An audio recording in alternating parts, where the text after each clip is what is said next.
welcome back to Miss Cindy's Kitchen. And today we're going to be making carrot cake. And the way I make it is as a loaf cake in my loaf pans.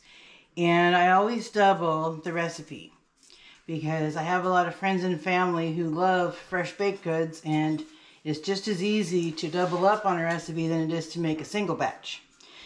And if you'd like, please subscribe. I'm sorry, I have to pause. Please like and subscribe for my channel, and please comment and let me know your feedback on the videos and suggestions for future episodes. So this recipe is taken from the Betty Crocker cookbook, and this is easily available online. Just go to bettycrocker.com and type in carrot cake. It's very easy to locate. And for this double recipe, we are going to use, to reduce the fat in the recipe, it calls for a cup of oil per recipe. So for double, you would need 2 cups of oil. However, in order to save your arteries a little bit and to make it a little bit lighter, I use 1 cup of applesauce and 1 cup of oil to cover the 2 cups of oil that would be called for in the double recipe. So why would you use the applesauce? It adds moisture as well as it cuts down the calories. Because if you can imagine, a cup of oil has a lot of calories. And a cup of applesauce is fruit, plus it has fiber and a lot more nutritional value than just plain old oil. And it really has a lot of moisture, and it's a nice complementary flavor to the carrots in the carrot cake. So with this, you're going to blend the oil and applesauce with 3 cups of sugar, just plain white sugar, 3 cups, because each batch calls for 1.5 cups. Now we're just going to blend this together.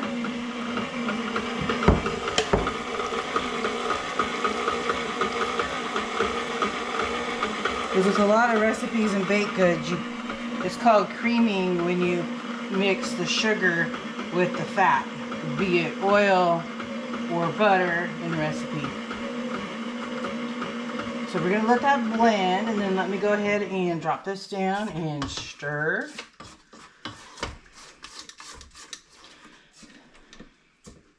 Butter and sugar doesn't have to cream as long as butter and sugar does. So we're going to go ahead and do that. And then we're going to get our eggs ready to go in. And what I like to do when I crack eggs is I always crack them into a separate container.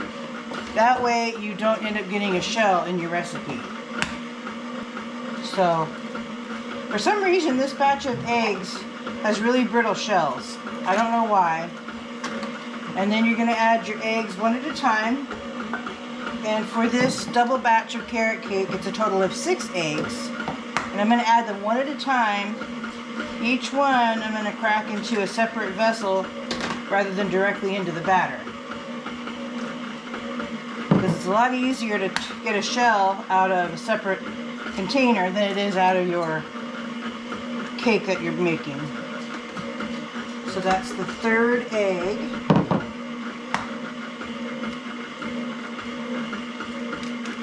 These shells are really brittle. I see you using brown eggs. That's basically what Costco had available. Right now there's a lot of shortages, and I don't know why. And I wasn't even able to find cornmeal recently, so I had to buy cornbread, actually corn muffin mix instead. So it just doesn't matter what kind of eggs, and just whatever eggs are available. Yep. Because the inside of the egg is what matters. The shell basically just tells you what breed of hen laid the egg. Red hens lay brown eggs, white hens lay white eggs. And if you want other colored eggs, there's more heritage breeds of chicken that make colored eggs. They call them Easter egg chickens. So you're going to keep mixing that up. And then we're going to add in 2 teaspoons of vanilla, because it's 1 teaspoon per batch.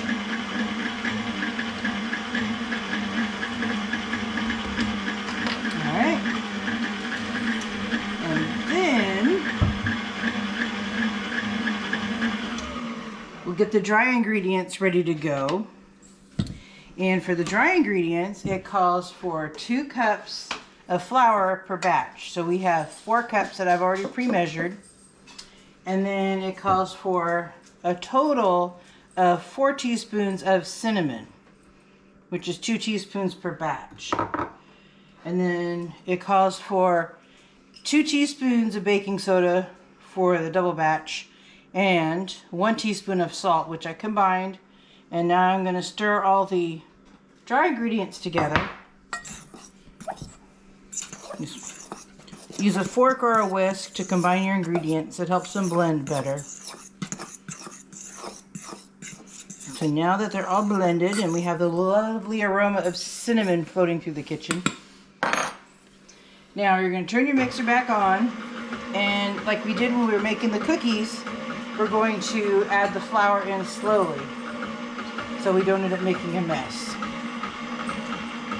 Just a little bit at a time, letting the flour get incorporated into the wet part of the recipe.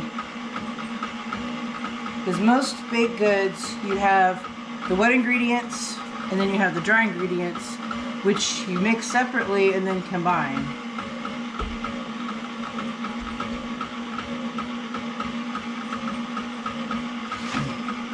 And this carrot cake makes a really nice loaf cake that you can have for breakfast, snack, dessert, and if you really want to make it the traditional way, you can make a layer cake with some yummy cream cheese frosting. It's really good with coffee. I can attest to that. Yes, very good with coffee. And it's also really good with just a smear of butter and some cinnamon sugar on it. Makes a nice treat to go with coffee or tea. You're going to keep mixing that up. So you put it in a loaf pan. Did you put it in a like muffins or cupcakes or however? Yeah, pretty much any baked good can be made into, like cakes can be made into cupcakes, which essentially is a muffin. And the same thing with any loaf cake. I do that with my banana bread also. I make it into loaves as well as into muffins. I read one of your comments. They asked, I guess in one of your previous episodes, if you could put frosting on, I guess it was one of your cookies. Oh, the snickerdoodles. Could you do that with the bread too? You could do that, and if you want to frost it, it works better to make it as a cupcake in a muffin tin or in the traditional round cake pans if you want to frost them. We've gotten all the flour mixed into the wet part of the recipe. We are going to scrape the bowl because it'll get little pockets of flour at the bottom. And you don't want a dry pocket of flour when you're trying to mix up the rest of your batter. And this is an older KitchenAid stand mixer, and somehow I lost track of the original whip beater attachment. I don't know where the heck it got off to, but I ordered a replacement, and they always say aftermarket parts are never as good as the original, and that's very true because this has a gap at the bottom of the bowl that the beater doesn't quite reach. So now that we got that, gave that a good stir, we're going to, by hand, mix in the carrots and the nuts. And this calls for a total of 6 cups of shredded carrot and 2 cups of chopped walnuts. And that's for a double batch. Because pretty much every time I bake something, I make a double batch. So that's my family. They pretty much love all the baked goods I make. So we're going to put in the 6 cups of shredded carrot. And this came pre-shredded. And if you're going to shred carrots, your best bet is to shred them in a food processor. But you have to, of course, take the skins off because that makes them look kind of dark if you don't. And then that's an easy way to shred them. And then we're going to put in 2 cups of walnuts. And this is where the mixing bowl gets a little bit crowded. But this is a delicious batter, and you're going to love it. So this is a It's a batter spatula or dough blender. And basically it's nice because it serves as like a scraper, but it also has holes for the dough to go through, and it's really stiff. So it's easy to stir dough with. Because the last thing you want is a floppy, wimpy tool when you're trying to mix a heavy batter. Like I have always said, having good kitchen equipment makes cooking a lot more fun and enjoyable. And if you need to feed yourself, feed your family, may as well make it fun and enjoyable. So get the right equipment and it'll serve you well. So now that we've gotten the dough all blended, so you just kind of go down and scoop and turn and make sure the carrot and the walnut is all incorporated. And now we're going to move this to the side for a moment. And I'm going to show you how, let me make sure I don't have this knock off onto the floor, because a certain four-legged girl will be extremely happy. And now we're going to put it into 3 9-inch loaf pans. And I've already gotten these pre-greased with shortening. And when you're making loaf cakes, you just need to grease the bottom of the pan, because the dough needs the ungreased sides of the pan to help it rise. So we're going to divide this evenly between the 3 pans. And that's why I line them up side by side, because it's easy just to go back and forth and fill them up.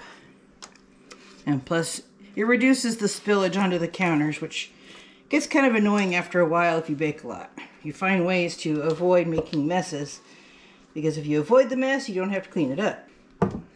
So, I'm going to scrape the bowl down. And as you can tell, I have tons of scrapers in my kitchen, because I collect them for seasonal ones, or just ones that I like, or I find cute sets. So how long do you bake this for? This bakes for about an hour at 350 degrees.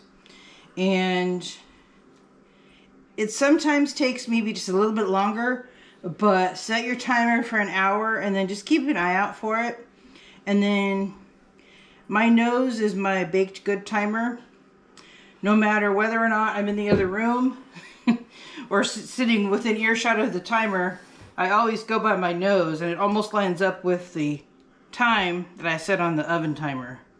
So what I'm doing now is I'm measuring the depth of the batter to make sure that it's kind of the same. It's not an exact science, but that way you can see if you've got about the same amount of dough in each container. So these are gonna go into the oven at 350 degrees for about an hour, and then we will come back with you and show you our beautiful bread. Thank you very much for joining us again.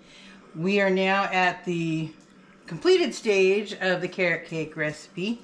It baked for just over an hour at 350 degrees, and you'll need to let it sit in the pans for at least 10 to 15 minutes before taking it out of the pan and putting it back on the cooling rack so the air can circulate and it can cool. And you need to let it get mostly cooled off before you slice it. So you have to contain your excitement for the bread until it cools off a little bit.